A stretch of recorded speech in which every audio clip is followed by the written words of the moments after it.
Hey, what's going on, y'all? T-Bob here. And Jake as well. And you're about to watch a little OTB LSU.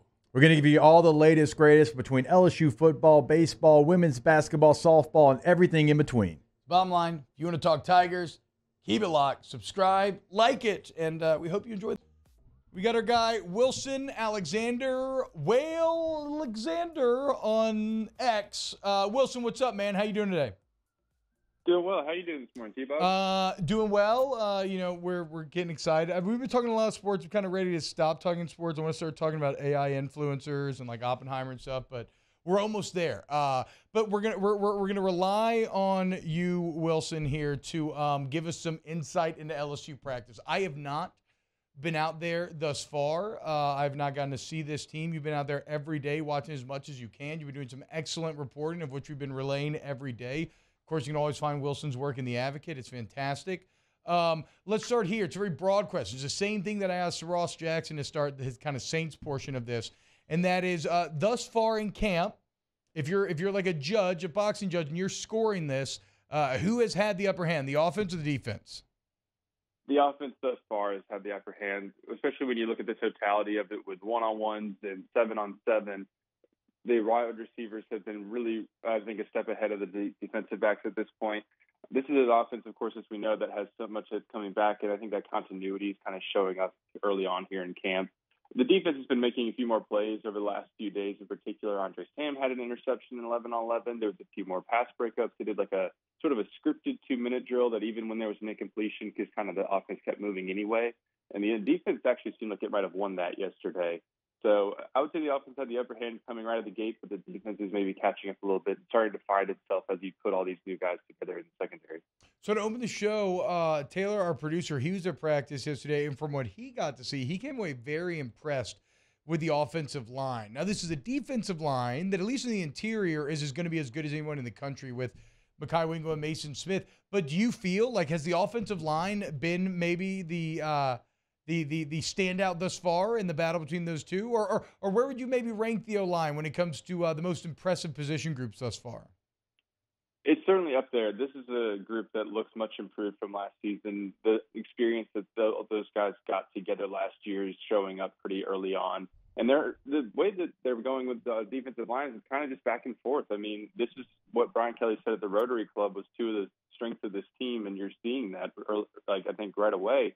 I mean, especially in one-on-ones, like they're just going back and forth in terms of who's winning. But the offensive linemen are really holding up because you knew this was like some really powerful and talented defensive linemen with Mason Smith and Jacoby and Guillory and Mekhi Wingo and Jordan Jefferson, the West Virginia transfer, looks really good. And so, but this offensive line's holding its own really, really nicely. I've been impressed with what I've seen out of them thus far, not just from the first group, but the second team as well. It seems like it's come along and added some quality depth there.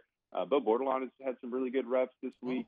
Lance Hurd looks fantastic as a freshman. And so you've got some guys there who you really like on the offensive line.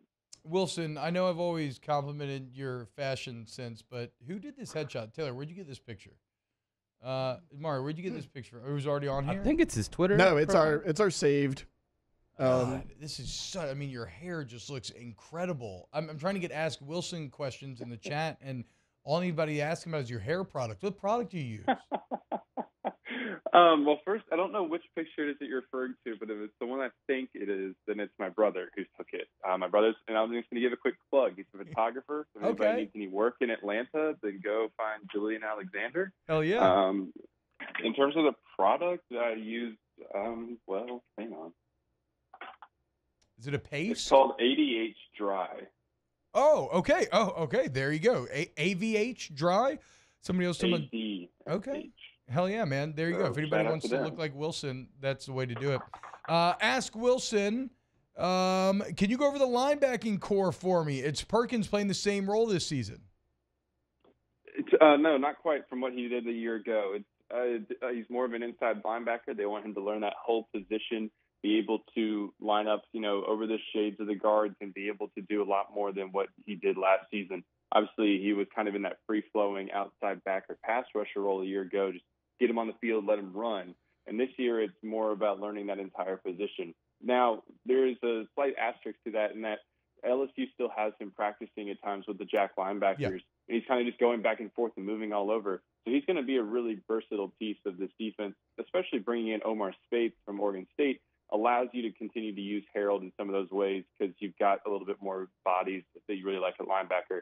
And so, like yesterday, we saw him kind of going back and forth between the positions, getting some jack linebacker reps in one-on-ones with the offensive defensive lineman going up against Will Campbell. That was a fun matchup to watch. So a little bit different from what he'll be doing last year, but especially on third down, I think LSU's going to try to find ways to use him as a pass rusher. Has Omar Speights been? I mean, that's a guy who Jake was obsessed with watching his film coming out of Oregon State. He was really hyped up. Has he lived up to that hype thus far? Yes, I think so, especially when you consider spring practice as well in this a little bit. Like, he was looking like just really, really good right away in the spring, and he just continues to sort of look the same way that we saw in the spring. So it's almost like you haven't necessarily noticed him during fall camp yet, but it's because he's not doing anything that's messing up. Like, they also haven't done anything exotic defensively or anything like that, but he looks like somebody who's going to be a huge piece of this team. He's rangy. He's got speed, sideline to sideline speed. He's also got the size to still be playing right there in the middle. And so this is somebody who is going to be a really impactful transfer for them, and I'm really high on him as well. Hootie wants to know, ask Wilson, how is special teams looking? How's the coach? Well, the special teams coaching had to change just a little bit right before preseason camp. It was going to be John Jancic as technically the special teams coordinator. That has changed. It's now Bob Diaco. Diaco coaches with quite a lot of energy. He's pretty loud. I see out there and yell. He's moving around a ton. In terms of how special teams looks, it's too early to really say. They've been working on a lot of fundamental things out of special teams. The one thing that we can see that's different is the returners. Brian Kelly feels a lot better about that group. When you have Aaron Anderson back there, he's just looks like he could be an absolutely electric player. Really shifty, quick sideline, like just quick movements. Gregory Clayton's still reliable. Kyle Parker, they like as a freshman potentially at that spot someday. And so there's a lot to like in the return game that you didn't necessarily have last season when Greg came in and just patched things up. How the rest of the unit looks in totality, we don't really know yet. But also one more thing to add about the coaching, you've got a lot of coaches involved in this. Brian Kelly changed up the way that they were doing this when Polian moved off of the staff. And so this is something that you've got a lot of assistants involved. It's not just Diaco who's doing this. All of them have a hand in it. Bilbo wants to know, hashtag ask Wilson, can you break down Denver Harris for us thus far? And I would even extend it into just kind of score the cornerback room for us in terms of maybe you think who has the leads so far.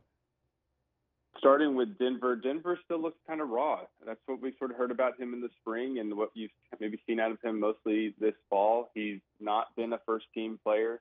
He's getting some reps with the twos. And they're making him, if he is going to end up being a starter, they're making him really earn it. He's got to jump some guys to get out there on the field. He's gotten beat a couple times. That's not necessarily completely different from the rest of these cornerbacks, but he just hasn't been with the first-team defense back in the spring and up to this point either. In terms of who's actually running with the ones, it's Zy Alexander and Juice Chestnut. Those are your sort of leaders in the clubhouse at this point. LaTerrence Welch has been getting a lot of second-team reps. So has even Ashton Stamps. Yesterday got second-team reps. He's a freshman. And so with J.K. Johnson out in particular right now, who would maybe be in the mix on that second-team group, they don't have quite the depth that they had. But, yeah, it would be Zy and Juice. And if Denver's going to get on the field, he's got to work his way up. How do you think nickel is going to work out? Is that Sage Ryan? Is it Greg Brooks? And then you can extend that to safety as well. Kind of the nickel and safety part of the secondaries. Who's been repping with the one so far?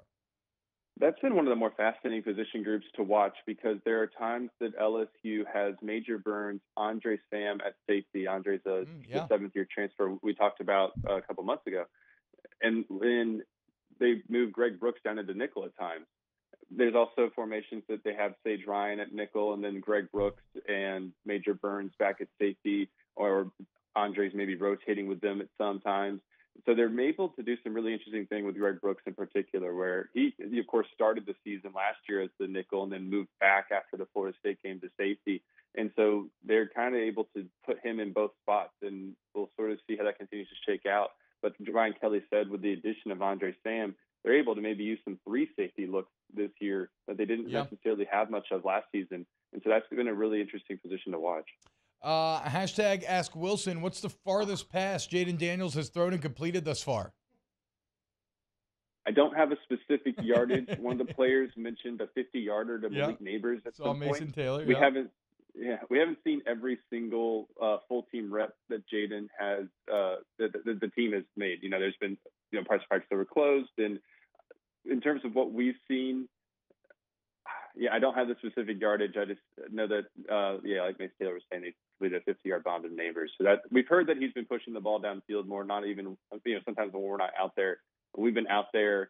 He's been a little bit, not as quite as much maybe, but he is still doing it. He looks improved in that area, but we want to continue to see how that develops over the next few weeks. So we got a couple of questions rolling in, Wilson, about Jaden Daniels. And do you think you've seen the growth that we've heard about in terms of like going through his possessions, right? And specifically maybe comparing what you saw out of him last year to what you've seen out of him thus far?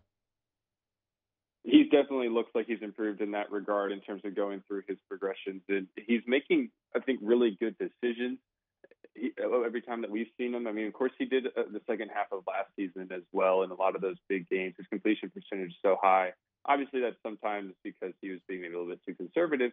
In this case, he's still pushing the ball downfield. We've seen him make some nice throws down the seam. I remember one in particular to Jackson McGohan where he fit one in over a defender. That was a really nice play. Same thing over the middle to Kamorian Pimpton. So those are some things, he's pushing the ball over the middle of the field that he didn't maybe do a ton of last season. I can't quite remember if that was like a huge part of his game or not. And so he's, I think, making those improvements in terms of how he's reading the field. And then the last one here, Wilson, score me the running back room thus far. Has anybody kind of I guess Josh Williams is who would have been in control from the start, but how's that room seem to be shaking out? I can't score it. That's how it's shaking out right now. Everybody is rotating just a ton. They're getting those guys a lot of reps. Maybe there'll start to be some separation over the next couple of weeks.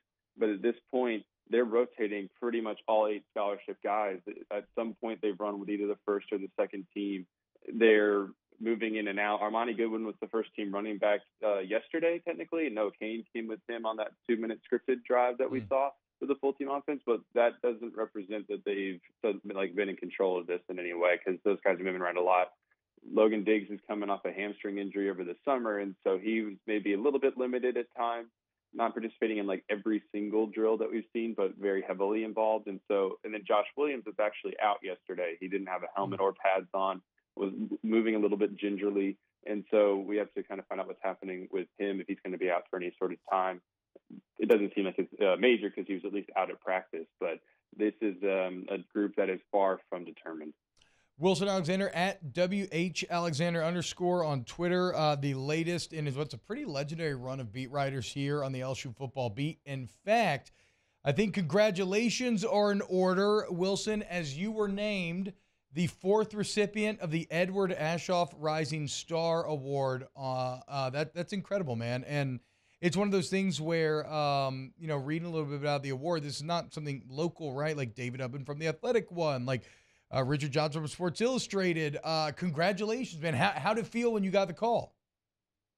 I was stunned. It was not something I expected.